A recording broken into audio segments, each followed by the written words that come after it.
A gente olha para a nação brasileira e não podemos dizer, tem um avivamento. Não, não é um avivamento. Mas tem havido um despertamento pela teologia reformada. As pessoas têm procurado as poucas igrejas que existem, que têm se mantido fiel ou que têm procurado pregar a fidelidade das Escrituras. Isso é tão real que alguém ligou, mais uma vez, perguntando sobre igreja reformada. Nós temos Praia Grande que fez isso. Nós temos vários irmãos aqui que se deslocaram, às vezes se deslocam uma distância grande, ou às vezes mudaram de país, mudaram de estado, em busca de uma igreja que se mantenha firme, que tem prezado pelo bom ensino. E aí, a pergunta que eu faço é, nós somos gratos por isso? De fato, nós realmente conseguimos olhar e dizer assim, Senhor, obrigado. Obrigado porque a gente pode nos reunir num lugar em torno da Tua Palavra, onde procuramos fazer um culto cristocêntrico e não egocêntrico, um culto onde a palavra, Deus é o principal e não o homem. Será que olhamos para isso quando saímos de casa e pensamos assim, Senhor, muito obrigado por nos permitir ter uma igreja que tem buscado se manter fiel, pessoas que têm se dedicado em ensinar as Escrituras com fidelidade, mesmo que isso não agrade a todos. Temos, de fato, gratidão no coração quando olhamos para inúmeras igrejas que neste momento estão com as portas abertas, mas quando olhamos o seu culto, quando ouvimos a sua mensagem, nos espantamos. Por isso nós precisamos ter esse senso de gratidão no coração, por sermos realmente agraciados por Deus, de poder fazer parte de uma igreja onde é priorizada as Escrituras, onde os cânticos são bíblicos, são procurados olhar a letra. A gente, às vezes, ouve algumas canções em alguns lugares, a gente diz, misericórdia, isso aí nem bíblico não é, isso aí é uma heresia. Mas as pessoas cantam. Então, que você tenha isso sempre no seu coração. Seja grato ao Senhor por podermos ter a porta aberta, por podermos ter uma Bíblia aqui e falarmos livremente, pois em alguns países nem isso é permitido.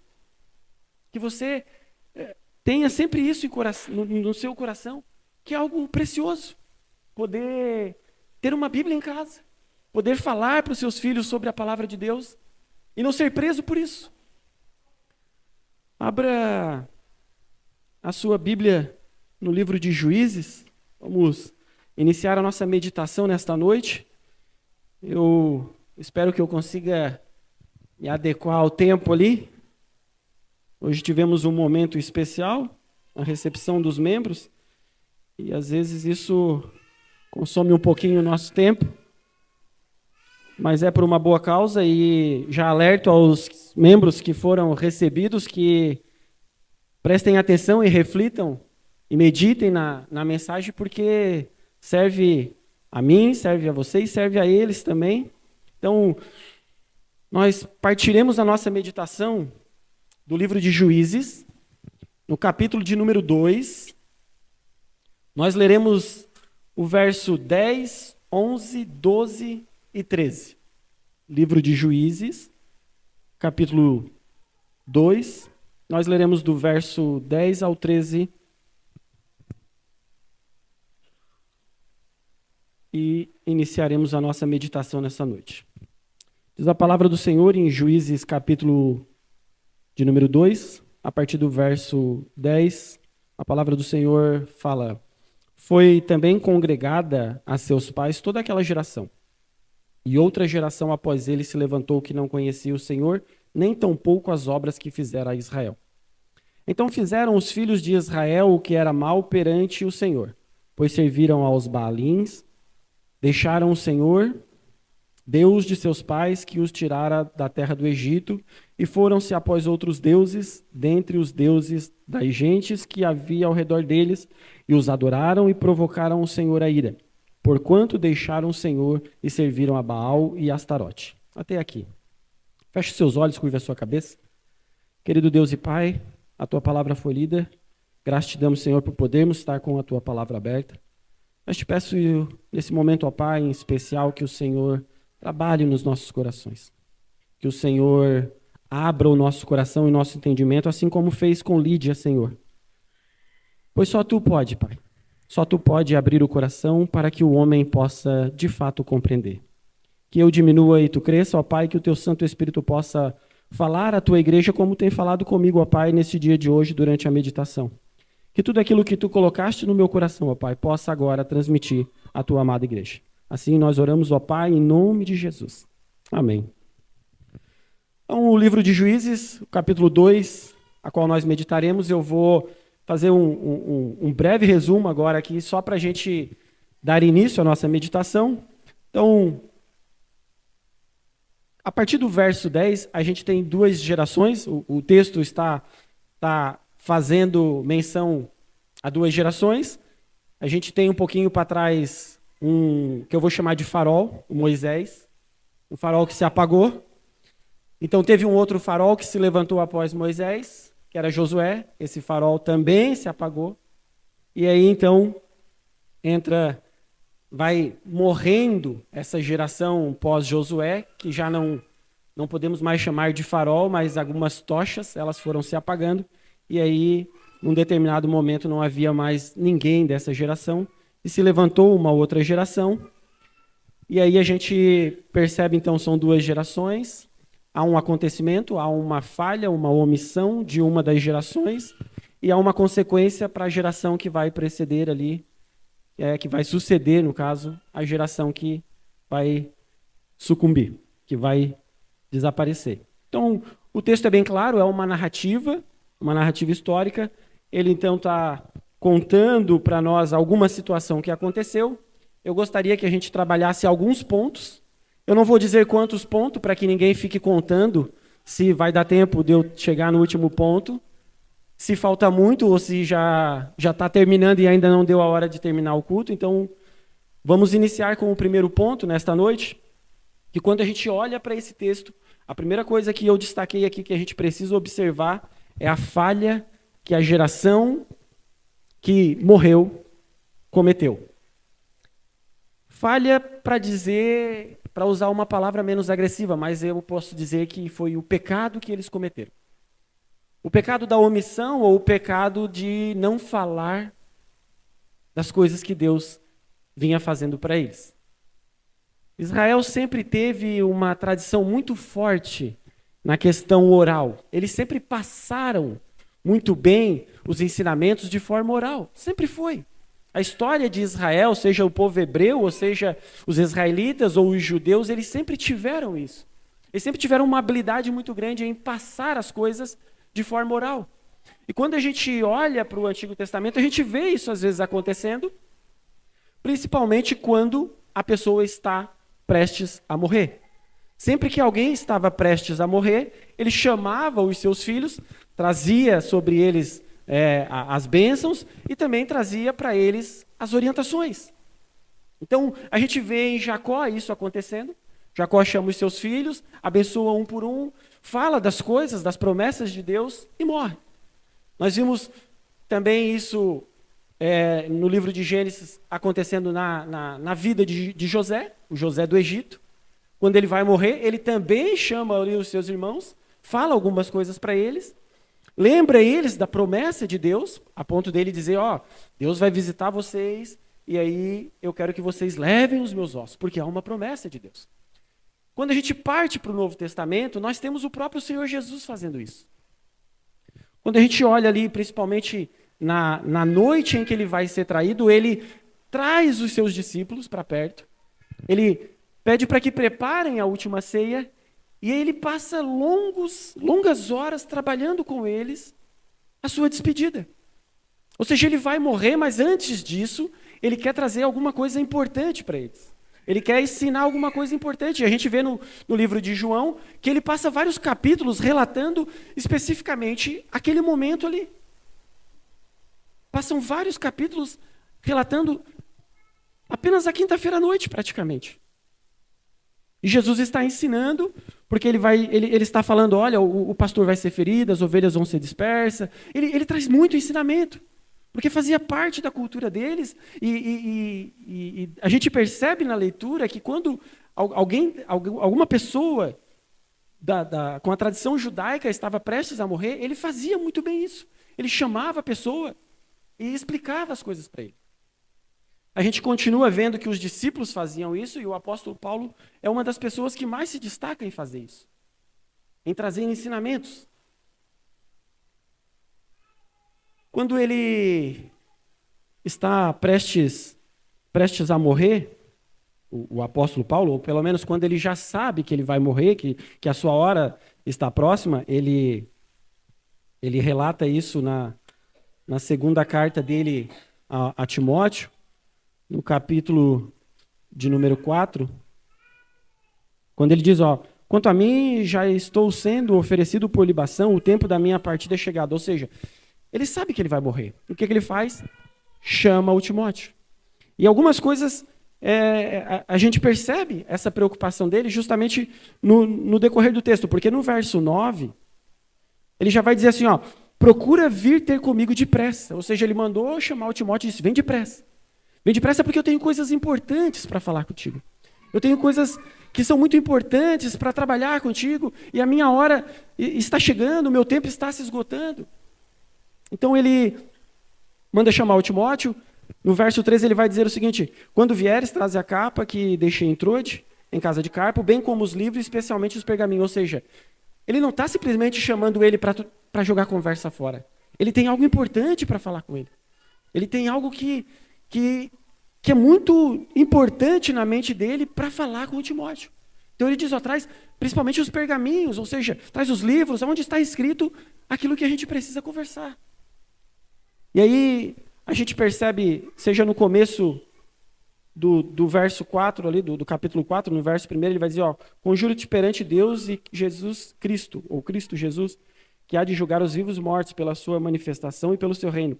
Prega a palavra, insta quer seja oportuno, quer não, corrige, repreende, exorta, com toda longanimidade e doutrina. As coisas importantes que ele tem para passar, que ele ele está prestes a morrer, ele está dizendo, Timóteo, eu preciso falar coisas importantes. Eu preciso que tu permaneça com esses ensinamentos. Como eu disse, o Moisés era um farol, o Josué era um farol, aqui o Paulo é um farol, e ele está querendo passar para os seus discípulos,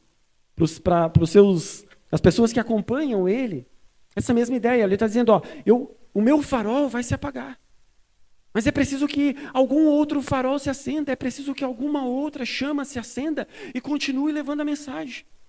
Isso fica claro no verso 14 também do capítulo 3, que ele diz o seguinte, tu, porém, permanece naquilo que aprendestes e que fostes inteirado, sabendo de quem o aprendestes, e que desde a infância sabes as sagradas letras, que podem te tornar sábio para a salvação pela fé em Jesus Cristo. Ou seja, ele está dizendo, Timóteo, eu vou morrer, mas o ministério tem que continuar.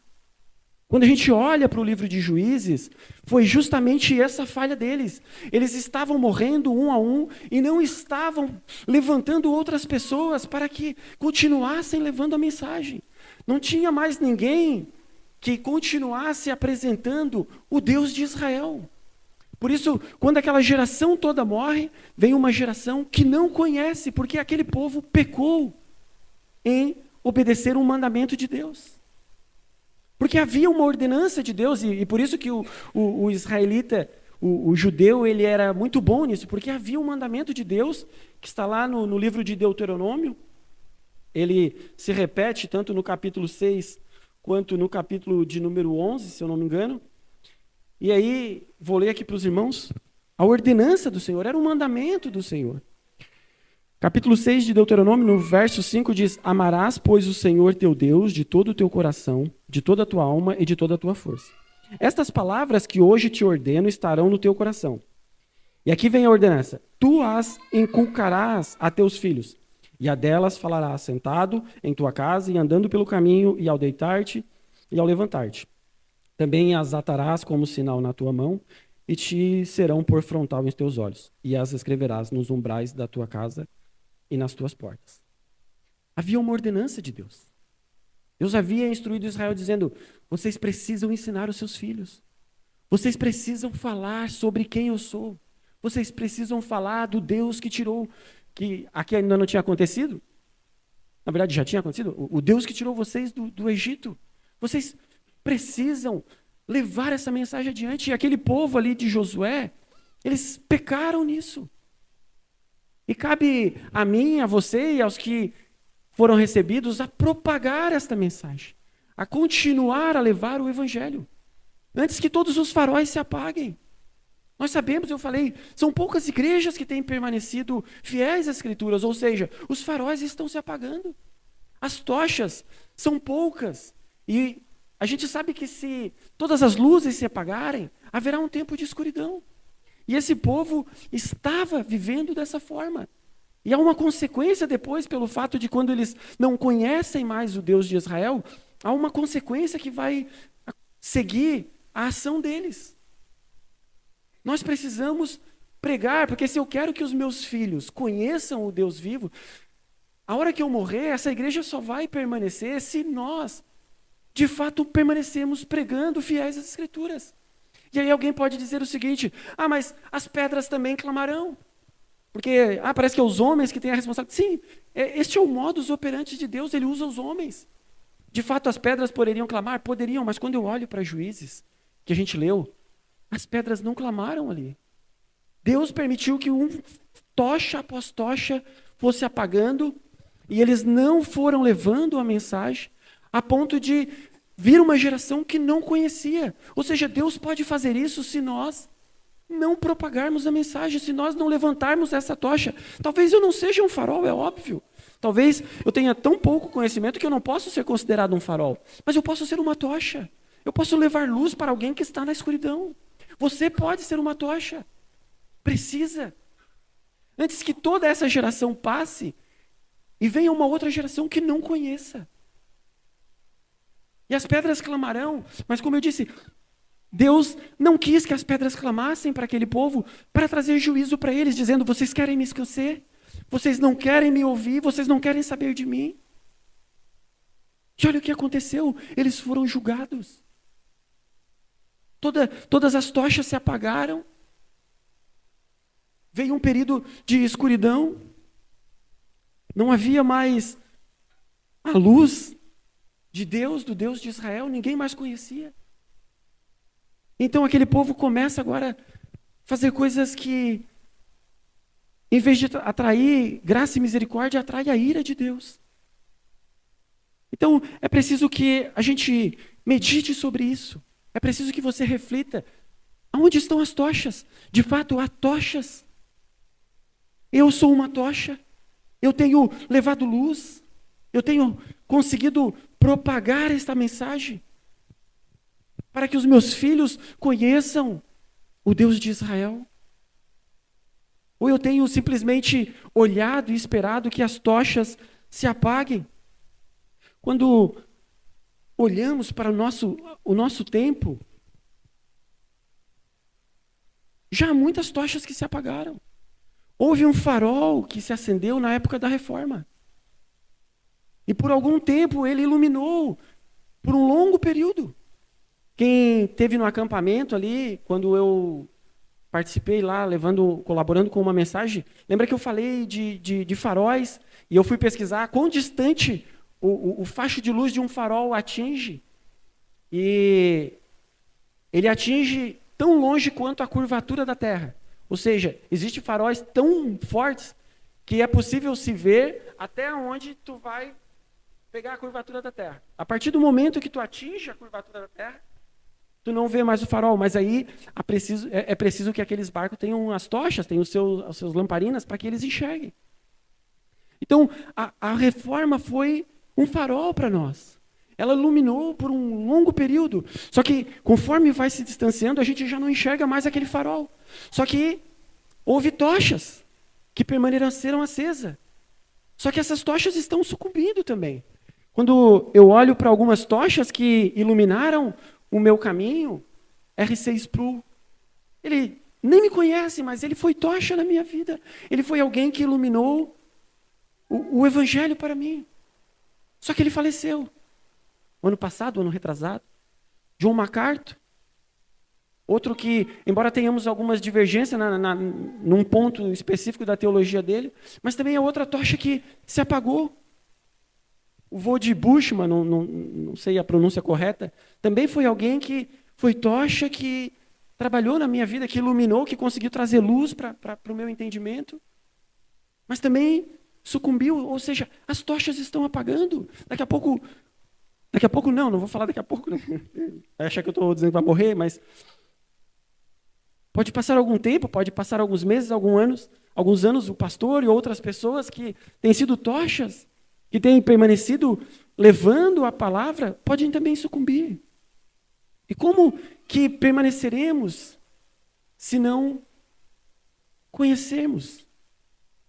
E aí nós entramos no segundo ponto dessa mensagem.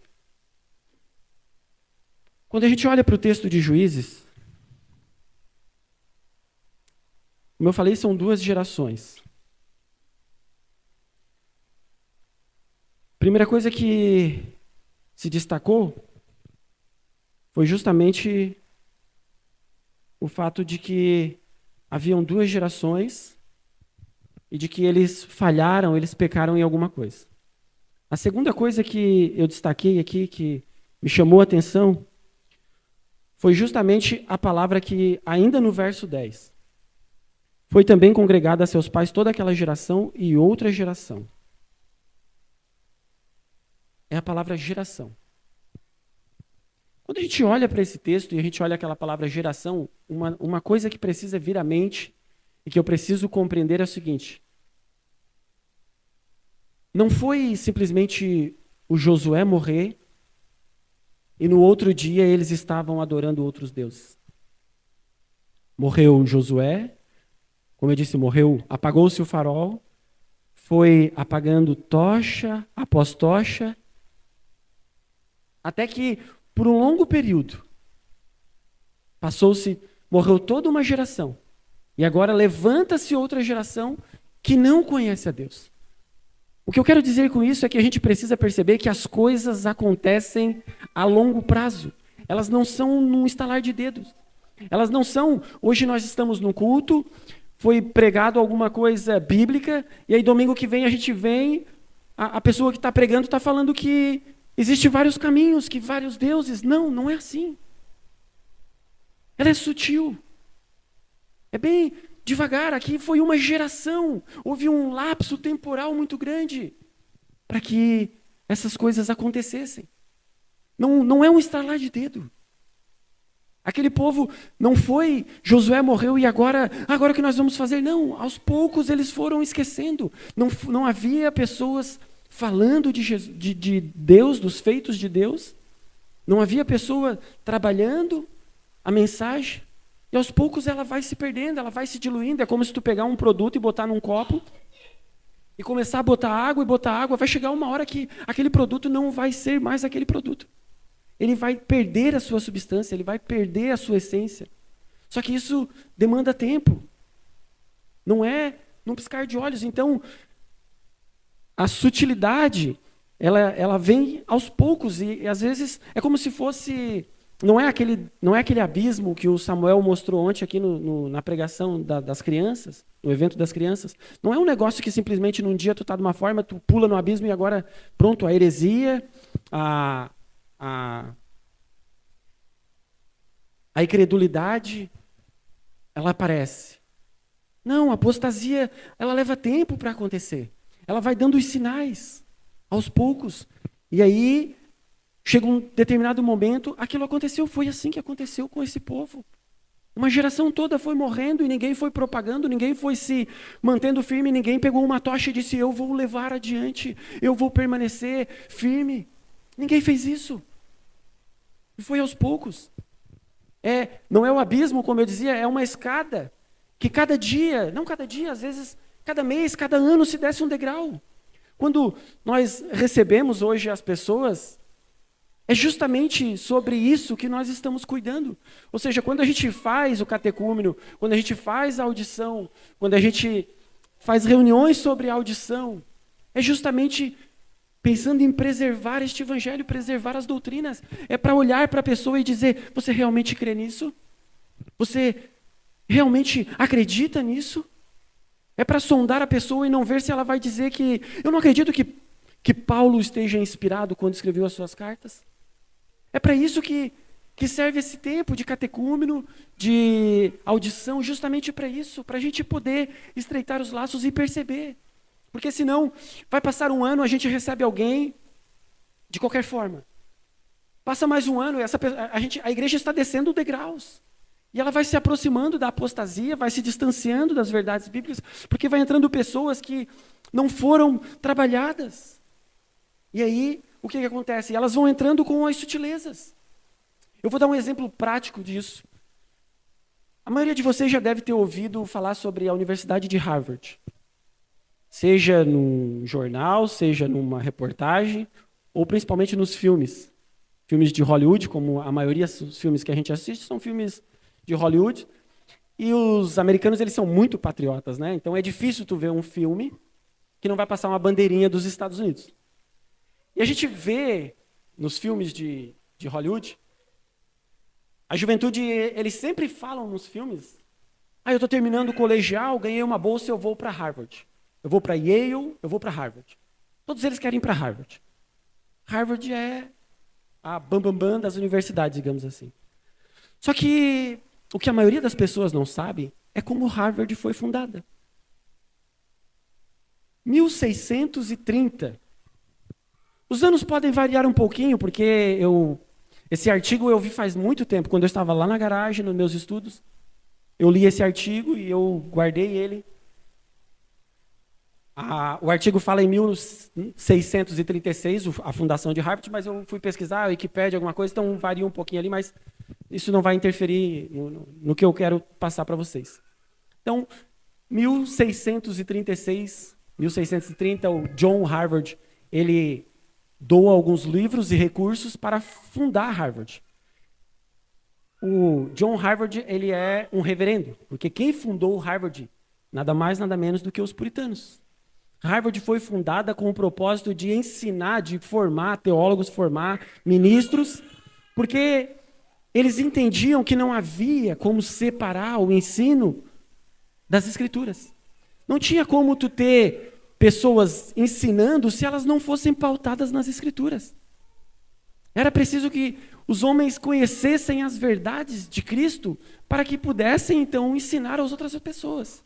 E a gente vê isso tanto em Wycliffe, em Oxford, vê Calvino, em Genebra, que lutou para que o Estado fosse moldado, as leis fossem feitas com base nas Escrituras, que as universidades fossem, de fato, alicerçadas nas Escrituras.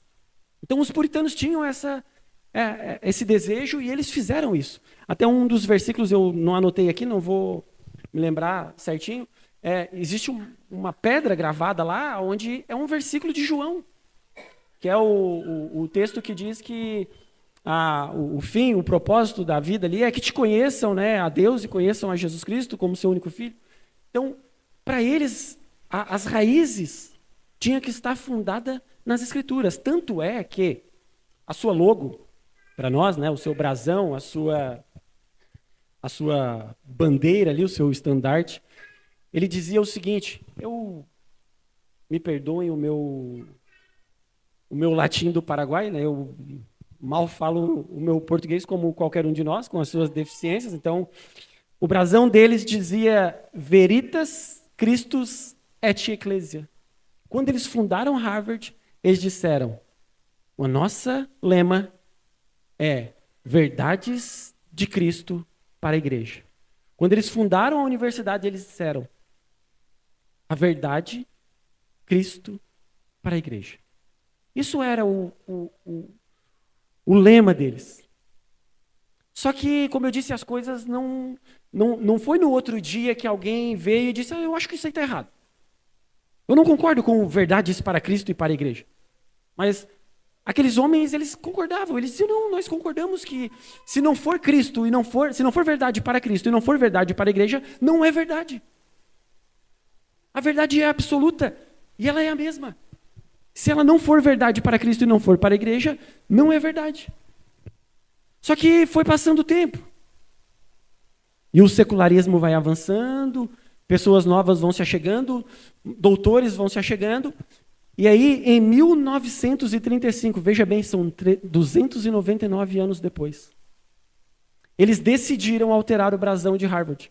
Se tu pesquisar no Google hoje, vai estar lá dizendo que o brasão de Harvard está escrito uma coisa.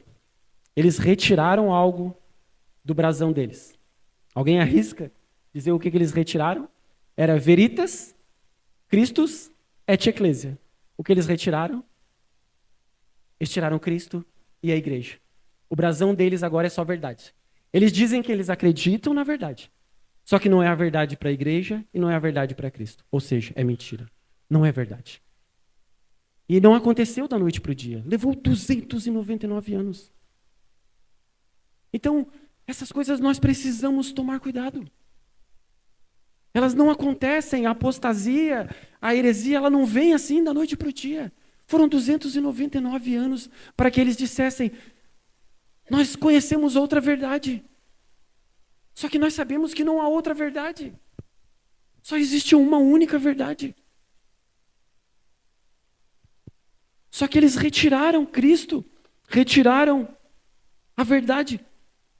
E aí eu vou pular aqui, eu tinha um outro exemplo que aconteceu isso, é um filme, aí fica para um outro momento, porque a gente precisa olhar para o texto e ver o terceiro ponto, que é a consequência do pecado deles. A gente tinha uma geração que falhou, que pecou em transmitir a mensagem.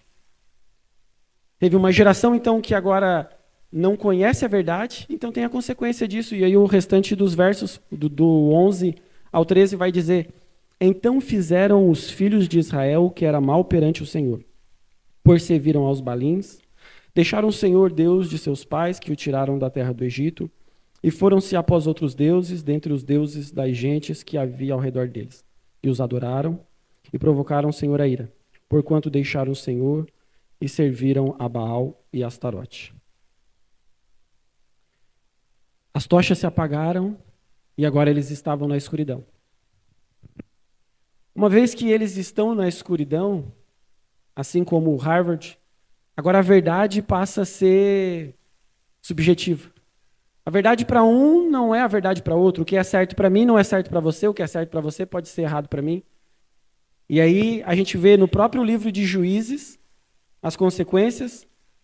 O último versículo do livro de Juízes, no capítulo 21, quando aquele povo está sem nenhuma tocha, sem nenhum farol para iluminar o caminho para eles, diz o seguinte no versículo 25. Naqueles dias não havia rei em Israel. Cada um fazia o que achava mais reto. Se nós não batalharmos, se nós não mantermos firme, fecharmos os pulsos e dizer, eu vou lutar por essas verdades, eu vou permanecer firme às sagradas escrituras, eu vou propagar essas verdades, ainda que para Harvard não seja mais verdade, se nós não fizermos isso. Tochas após tochas vão se apagando, e aí teremos um povo que não conhece a Deus, e que, em vez de se aproximar de Deus, se afasta de Deus como esse povo aqui, e aí eles vão criar os seus próprios deuses. Eles vão criar os seus próprios caminhos. Eles, na escuridão, eles vão criar as suas próprias escolhas, aquilo que eles acham que é certo. Eles vão trazer e vão fazer aquilo que eles acham que é correto. É por isso que nós olhamos inúmeras igrejas, mas quando nós olhamos a sua pregação, nós vimos que é um Jesus tão diferente, mas tão diferente do que nós conhecemos, que nos apavoramos. Eles estão em completa escuridão, e aí então criam um Jesus segundo a sua imagem e semelhança. Eles não olham mais para as Escrituras e procuram entender quem é Ele. Eles não estão mais buscando nas Escrituras conhecer Ele. Agora eles estão dizendo, eu creio em Jesus, mas Jesus é assim. E aí, assim, pronto, essa é a verdade para mim. Mas não é. É preciso que nós meditemos sobre isso, refletimos sobre isso, e que nós possamos levar isso adiante e mostrar para as pessoas que só existe um único caminho. E aí, eu separei aqui, como que nós vamos fazer isso? Como que eu faço isso, então? Para que eu não caia nesse mesmo erro que essa geração caiu. O que eu faço? E aí eu me lembrei do apóstolo Pedro, na sua primeira carta, no capítulo de número 3, no verso de número 15, ele vai nos dar uma dica. Ele vai dizer: antes santificai a Cristo como Senhor em vosso coração, estando sempre preparados para responder a todo aquele que vos pedir razão da esperança que há em vós. Estando sempre preparados para responder a todo aquele que vos pedir razão. Ou seja, nós precisamos conhecer aquele a qual nós professamos crer. Não é simplesmente dizer, eu creio em Jesus. É preciso que eu o conheça. É preciso que eu saiba. Porque se alguém disser assim para ti, para mim, me diga quem é Jesus. E te dá 15 minutos para você explicar. A grande maioria das pessoas não vai falar 5 minutos, vai repetir apenas jargões ou frases prontas, vai dizer que não que elas sejam erradas, vai dizer, Jesus é o Filho de Deus. Jesus, ele morreu pelos meus pecados. Jesus, ele nos amou. E vai ficar patinando nisso. Por quê? Porque nós não o conhecemos profundamente, nós não investimos tempo em meditação para compreender quem ele é, o que ele fez. Tente pensar com você, consigo mesmo. Se eu precisasse responder, quem é Jesus? Quanto tempo eu gastaria? Quanta informação eu teria para falar? E com razão, e com entendimento, não simplesmente qualquer coisa, porque Pedro diz com razão. Não aquelas pessoas que dizem, não, Jesus é bom porque eu provei ele e foi maravilhoso. Porque eu aceitei ele e foi bom para mim. Não é isso. É explicar quem ele é. E eu sempre gosto do trilema do C.S. Lewis, que até onde eu sei não é exatamente do C.S. Lewis, mas ele ganhou os créditos, que é a pergunta que ele diz que nós precisamos responder quando alguém pergunta quem é Jesus. E aí ele disse, só existe 3 respostas. Ou ele é um mentiroso, ou ele é um louco, ou ele é Senhor. Ou ele é um mentiroso porque ele diz ser Deus e ele não é Deus e ele sabe que ele não é Deus. Então ele está mentindo, está enganando as pessoas. Ou ele é um louco porque ele não está mentindo, ele está falando que ele é Deus, mas ele não é Deus, mas ele acha que ele é Deus. E tem algumas pessoas que podem colaborar e dizer que ele não é Deus, mas mesmo assim ele acha que ele é Deus, então ele é um louco. Ou ele é Senhor, porque ele não está mentindo, e ele não está louco, e ele está dizendo que ele é Deus. Nessa hora, sempre tem, como dizia lá a musiquinha do Lázaro, lá, sempre tem um enviado do diabo, que vai se levantar e vai dizer assim, mas calma aí, não existe só 3 possibilidades. Existem outras possibilidades. Não. O próprio Jesus não deixou outras possibilidades quando ele disse, eu sou. Quando ele disse, eu sou o caminho, a verdade e a vida, ele deixou claro, não existe vários caminhos. Ele não disse, eu sou um caminho, ele disse, eu sou o caminho. Ele não disse, existem várias verdades como Harvard, ele disse, eu sou a verdade. Quando ele recebe a adoração das pessoas, quando alguém chega e se prostra aos seus pés, e ele não manda a pessoa se levantar, e ele está ali, ele recebe, e os fariseus ficam loucos com isso, porque eles estão dizendo, quem ele pensa que é? Porque ele está recebendo adoração? Porque ele é Deus. Ele está tomando para si o título, está dizendo, eu posso receber adoração. Os anjos, quando alguém se prostrou, os anjos disseram, levanta, levanta. Os discípulos, quando alguém se prostrou, disseram, levanta, por favor, nós somos homens. Mas quando alguém se prostrou diante de Jesus, ele disse alguma coisa? Ele disse para se levantar? Não. Ele recebeu a adoração. Por quê? Porque ele é Deus. Então não há outra possibilidade, não existe, são apenas três. Ou você tem que dizer que ele é um mentiroso, ou ele é um louco, ou ele é Senhor. Só que não pode parar simplesmente aqui quando eu digo ele é Senhor, mas que Senhor ele é? O que significa ele ser o profeta, não um profeta? Quando ele mesmo fez essa pergunta, no livro de Mateus, acho que no capítulo 16, ele pergunta, quem o povo diz que eu sou? Aí os discípulos disseram, uns falam que tu é Elias, outros Jeremias, um dos profetas. E ele disse, faz quem disseis que eu sou? Ele disse, aí o Pedro, cheio do Espírito, tu és o Cristo, o Filho do Deus vivo. E aí a pergunta vale para nós, quem nós dissemos que ele é? Quem ele é para mim, quem ele é para você? Ele de fato é Senhor? Saiba que se ele é seu Senhor, a Bíblia diz que ele exige que você abandone tudo, tome a sua cruz e siga. Aí as pessoas dizem, não, eu amo Jesus, eu aceitei Jesus, mas quando tu olha para a vida dele, ele não abandonou nada. Ele continua vivendo a mesma vida. Então, Jesus não é Senhor da vida dele. É preciso que as pessoas entendam, é preciso que eu e você, como tochas, levamos isso adiante, que a gente fale para os nossos filhos, você quer seguir Jesus? E eu gosto da pregação do Steve Lanço que diz, vai te custar tudo.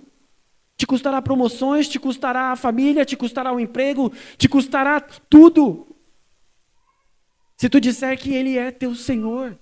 Quando a gente lê algumas coisas na Escritura, a gente não percebe a profundidade. Quando alguém diz, se tu confessar que Jesus é o teu Senhor com a tua boca, a gente acha que é simplesmente vir aqui na mão, aqui na frente levantar a mão, eu confesso Jesus.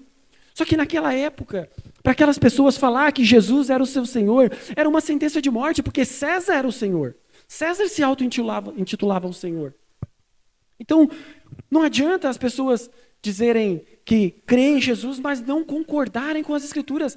Ou a verdade é as Escrituras para nós, para Cristo e para a igreja, ou ela não é verdade. Se aquilo que você acredita não está de acordo com a Bíblia, se ela contradiz alguma coisa que não está de acordo com a Bíblia, ela não é a verdade. Lamento informar, mas ela não é verdade. Ele disse, eu sou o caminho, a verdade e a vida. É preciso que as pessoas saibam, é preciso que eu saiba que para que eu pudesse receber o amor de Cristo, ele precisou receber a ira. Não há como, Deus me ama e ele me perdoa. Mas de onde vai parar a justiça? Aonde vai parar a retidão? A perfeição? Se ele simplesmente disser, eu vou amar o Rafa, sujo e imundo do jeito que ele está, e simplesmente eu jogo, eu esqueço. Não. Cristo precisou morrer no meu lugar. A cruz era para mim. O esmagar da ira de Deus era meu. Se eu posso dizer, eu vou para o céu, é porque alguém morreu no meu lugar, alguém pagou a minha dívida. É preciso que a gente se aprofunde, que a gente conheça. Eu me lembrei da passagem do Jó. O Jó, no final dos seus capítulos, vai dizer assim, agora eu conheço Deus. Antes eu ouvia só de falar, mas agora eu conheço de vê-lo. Não que ele visse com os seus olhos, até porque tinha um redemoinho que impedia ele poder ver, mas agora ele está dizendo que agora ele compreendeu Deus. Agora ele entendeu a essência de Deus. Agora ele sabe quem Deus é. Se nós não compreendemos, como falaremos? Como levaremos a mensagem? Como seremos tocha? Como seremos faróis? Se nós não conhecermos, se nós passarmos mais tempo no celular do que na leitura, se nós gastarmos mais tempo descansando do que meditando. Como eu disse, aquela geração que não conhecia Deus, não foi da noite para o dia. Foi aos poucos, foi devagarzinho. E assim acontece conosco. Se nós não meditarmos, se nós não gastarmos, eu sempre, lá em Paraguai, eu disse, eu não gosto de usar a palavra gastar tempo quando se trata disso. Na verdade, se nós não investirmos tempo em leitura, em meditação, não adianta, nós não vamos conhecê-lo. Nós iremos para o inferno se nós não conhecemos, porque ele disse que ele é o único caminho. Não há outro caminho. Ele foi claro. Não existe vários caminhos. Apenas um. Se eu não falar isso para as pessoas, não adianta. Elas, como eu disse, nos custará tudo. Às vezes as pessoas, elas não entenderam que precisa, que só existe um caminho, que precisa de Cristo. As pessoas, às vezes, não compreendem. Nós, muitas das vezes, não compreendemos. E nós precisamos meditar sobre isso, sobre quem é Jesus. O que é ser o profeta, o sacerdote, o rei, não um profeta, um sacerdote ou um rei. Ele é alguém que ofereceu o sacrifício por mim e por você. Só que nós precisamos falar para as pessoas de forma que fique claro para elas que antes de nós apresentarmos o remédio para elas, nós precisamos convencê-las de que elas estão doentes. De que elas realmente precisam. Porque um grande erro da igreja evangélica hoje é justamente esse. É primeiro falar para as pessoas que Jesus ama elas. Que Jesus vai mudar a vida delas. Sem mostrar para elas a real condição delas. Sem mostrar para elas que elas estão indo para o inferno. Sem dizer para elas que não importa quão boa elas sejam, elas vão para o inferno se elas não conhecer o caminho. Se elas não tiveram um encontro com Jesus. Se o Deus Todo-Poderoso, através do seu Espírito, não abrir o coração, abrir a mente, como fez com Lídia. É preciso que as pessoas entendam que elas estão condenadas, que elas estão numa situação onde um Redentor faça sentido. Caso contrário, não faz sentido nenhum eu apresentar a cura para alguém que não está doente. É preciso que você, eu, mostramos para as pessoas, sejamos essas tochas, essas luzes, esses faróis, que mostram para as pessoas a condição delas. Que elas estão perdidas, que elas vão para o inferno, não importa se elas são boas. E às vezes as pessoas vão dizer, mas eu não concordo.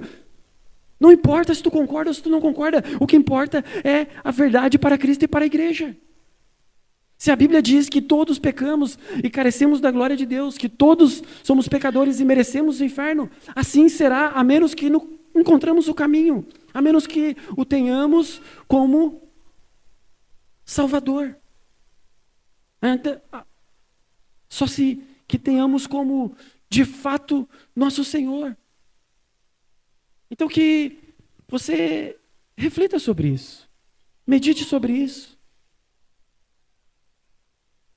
Que as coisas acontecem, como eu disse, a apostasia não vem da noite para o dia, ela é gradual, por isso que nós precisamos fazer os catecúmenos, fazer as audições, é por isso que nós precisamos, às vezes, perder muitas coisas, mas permanecer firme com a verdade, não fazer como Harvard, que abandonou a verdade, que deixou a verdade de lado. Ainda que para eles não, porque no símbolo deles está lá a verdade, veritas. Mas não é a verdade para Cristo, não é a verdade para a igreja, não é a verdade para nós. Medite sobre isso, reflita sobre isso. As luzes estão se apagando. Se não se levantarem mais luzes, nós teremos um período de escuridão. O Paulo alertou isso. Quando eu li ali Timóteo, Paulo está falando sobre isso. Paulo vai dizer para ele, Timóteo, no final dos tempos haverá dias difíceis. Haverá dias difíceis, os homens serão amantes de si mesmos. Os homens não suportarão ouvir a sã doutrina, eles sentirão coceiras, eles amontoarão para si doutores que falem somente aquilo que eles querem ouvir. Eles não suportarão ouvir que vão para o inferno porque são pecadores. Não suportarão ouvir que só existe um caminho. Não suportarão ouvir que não importa quão bom você seja, você merece o inferno. E as pessoas podem se espantar e dizer, como? Não importa eu ter sido bom? Não. Todos nascemos como filhos da ira. E a menos que o sangue do Cordeiro nos venha nos lavar, nós iremos para o inferno. E não importa se você concorda ou não, o que importa é o que a Bíblia diz. Não importa se as pessoas vão pegar em pedras como pegavam no tempo de Jesus para apedrejá-lo. Como apedrejaram Estevão simplesmente porque ele estava dizendo a verdade. Ou como Pedro em Atos, quando termina de pregar, quando ele chega no final, ele vai dizer: este Jesus que vocês crucificaram, Deus o fez Senhor e Cristo. E às vezes a gente lê e não percebe. É tipo, Cristo. A maioria das pessoas acha que Cristo é o sobrenome de Jesus. Não é. Cristo é o ungido, é o Messias, é separado, é o enviado de Deus. E Senhor ali, a tradução do grego, ela usa a palavra Kyrios. E Kyrios é a tradução hebraica de Yahvé. Então Pedro está dizendo: olha, o Jesus, o Nazareno que vocês crucificaram, que vocês mataram, saiba que ele é Cristo. E aí as pessoas botam a mão na cabeça e dizem: o que, Pedro? Nós matamos o enviado. Agora o Senhor abriu o coração deles e eles começam a ficar, o texto vai dizer que compungiu-se o coração, eles ficaram espantados, apavorados, dizendo: Pedro, nós matamos o enviado de Deus, o homem enviado de Deus. Só que o Pedro não disse só o Cristo, ele diz o Yahvé, o Kyrios. E aí então aquilo desesperou eles. Eles agora, nós matamos o próprio Deus. E Pedro disse: foi isso que vocês fizeram. Crucificaram o próprio Deus. E aí o texto vai dizer o seguinte: eles, aterrorizados, amedrontados, vão dizer: e agora, Pedro? O que fizemos? E aí o Pedro vai dizer: arrependei-vos. É só assim. É primeiro preciso que as pessoas entendam a condição delas. Só depois tu pode dizer para elas que há um Salvador, há um resgatador, há um Messias. Caso contrário, elas estão na escuridão. O Senhor não abriu a mente. Não adianta. Que você possa meditar sobre isso, possa refletir, possa se fazer essa pergunta assim como Jesus fez para eles: quem é Jesus para você? Você de fato passe, tente responder, escrever. Quanto tempo você consegue falar sobre quem é Jesus, o que ele fez, a obra dele? Para ver se a gente de fato conhece ele.